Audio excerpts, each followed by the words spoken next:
सुष्मिता सेन ने कोरोना की जंग में शामिल लोगों को किया सलाम। सोशल मीडिया पर लिखा एक बेहद इमोशनल पोस्ट। अपने पोस्ट के जरिए संकट में मदद के लिए सुष्मिता सेन ने की appeal.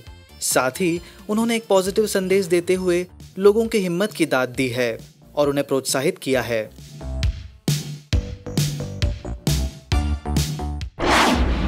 Legendary actor Dilip Kumar साहब डॉक्टरों की सलाह पर रूटीन चेकअप और टेस्ट के लिए अस्पताल में भर्ती थे, जिसके बाद उनको अस्पताल से छुट्टी मिल गई है।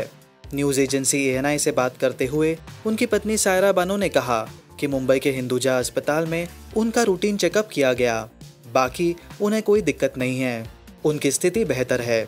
वही सायरा बानो ने दिलीप कुमार साहब के सभी प्रशंसकों का शुक्रिया किया और कहा कि उनकी दुआओं की वजह से ही दिलीप साहब स्वस्थ है।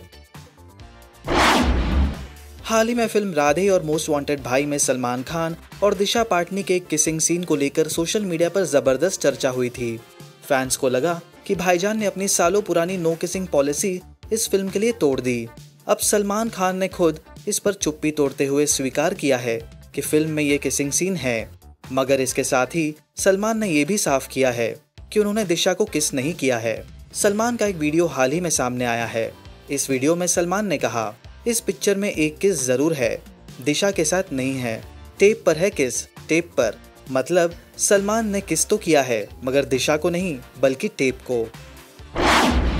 कंगना रनौत ने एक इंटरव्यू में खुलासा किया है कि blockbuster film the dirty picture के लिए विद्या बालन पहली चॉइस नहीं थी। कंगना ने कहा कि विद्या बालन से पहले उन्हें उस फिल्म का ऑफर दिया गया था, लेकिन उन्होंने इस ऑफर को रिजेक्ट कर दिया था। रिपोर्टेडली कंगना ने बताया कि उन्होंने उस फिल्म में उतना पोटेंशियल नहीं देखा था। हालांकि इंटरव्यू में कंगना ने यह भी कहा कि विद्या ने इस फिल्म में कमाल का काम किया और शायद वो भी इस किरदार को इतनी अच्छी तरह से नहीं कर पाती। देश भर में कोरोना महामारी के गंभीर सिचुएशन के बीच कंगना रनौत ने बताया कि वो अपने आप को कैसे फिट रख रही हैं। पहली बार उन्होंने अपने पूरे दिन का डाइट चार्ट फैंस के साथ शेयर किया। अपने ट्विटर हैंडल पर तस्वीर को शेयर करते हुए कंगना कैप्शन में लिखती हैं, कुछ लोग जानना चाहते हैं कि मैं एक दिन में क्या खाती हूँ। आपको अपने दिन को लेकर बहुत ही सहज रहना पड़ता है और जब मैं खाती हूँ तो ये सोचती हूँ कि क्या ये वजन कंट्रोल या इम्यूनिटी बढ़ाने में मदद करता है। इसलिए मैं अपने दिन की शुरुआत करती हूँ एक गिलास पानी से। इसके कुछ समय बाद मैं एक कड़क चाय को सामान्य चीनी और भिगोए हुए बादाम और किशमिश के साथ लेती हूँ। कंगना ने आगे कुछ और ट्वीट्स में कुछ और डाइट सेट शेयर किए हैं।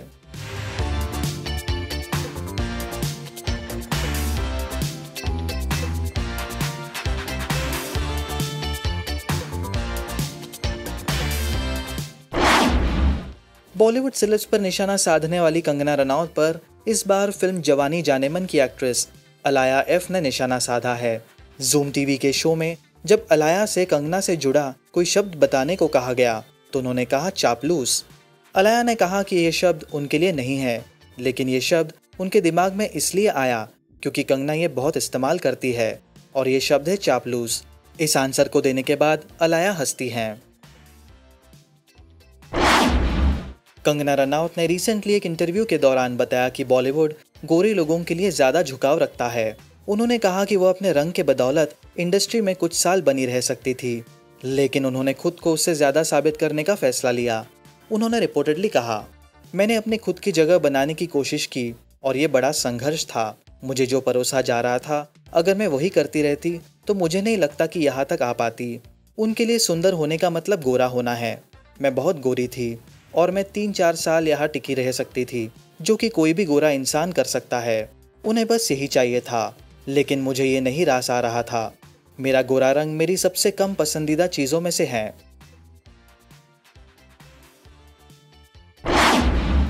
बंगाल विधानसभा चुनाव में बीजेपी की हार पर कंगना रनौत झल्ला गई और उन्होंने ट्वीट करके कहा कि बांग्लादेशी और रोहिंग्याज मुसलमानों के कारण ममता बनर्जी को जीत मिली है। कंगना रनौत ने अपने ट्वीट में लिखा, बांग्लादेशी और रोहिंग्याज ममता की सबसे बड़ी ताकत हैं।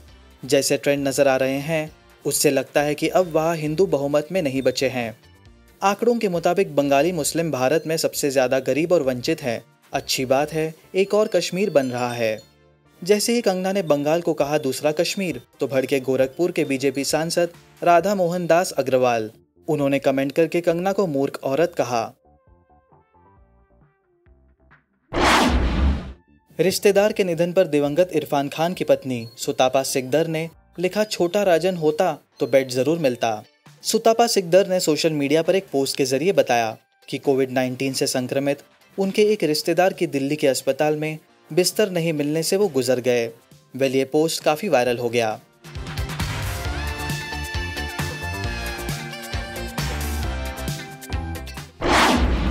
1 मई को अनुष्का शर्मा ने नहीं मनाया बर्थडे। सोशल मीडिया पर वीडियो शेयर करके बताया कि वो पति विराट कोहली के साथ कोविड-19 के खिलाफ शुरू करेंगी movement. I just want to say a big thank you to you all for all the lovely birthday wishes. It truly made my day special.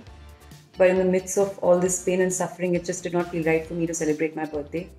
But I've seen your special messages to me, and now I have an important message for you. I would like to appeal to everyone to unite and support our country in this hour of crisis. Virat and I are coming together to do our bit. We will share details soon so that you can also become part of this movement. Remember, we are all in this together. Guys, please stay safe and take care of yourself. Thank you.